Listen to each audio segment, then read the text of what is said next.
சிம்ம லக்கண நேயர்களே வணக்கம். நான் உங்கள் ஆனந்தி ஜோதிடர். உங்கள் லக்கணத்துக்கு 5ஆம் வீட்டில் குரு இருப்பதால் அவர் 12இல் உச்சம் பெறுகிறார். அதனால் உங்கள் குழந்தைகள் வெளிநாட்டில் சென்று படிக்கலாம். 8இல் சனி பகவான் இருப்பதால் ஒரு சிலருக்கு சொந்த ஊரை விட்டு வெளியேறும் நிலை வரும். வண்டி வாகனத்தில் செல்லும்போது கவனம் தேவை. ஏனென்றால் உடல் ஊனம் ஏற்பட வாய்ப்புள்ளது.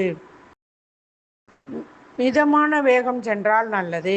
கலை நிகழ்ச்சிகளில் கேது பகவான் உங்கள் லக்கணத்தில் இருப்பதால் நல்லவர் கெட்டவர் யார் என்று இப்போது எளிதில் உங்களுக்கு புரியும்.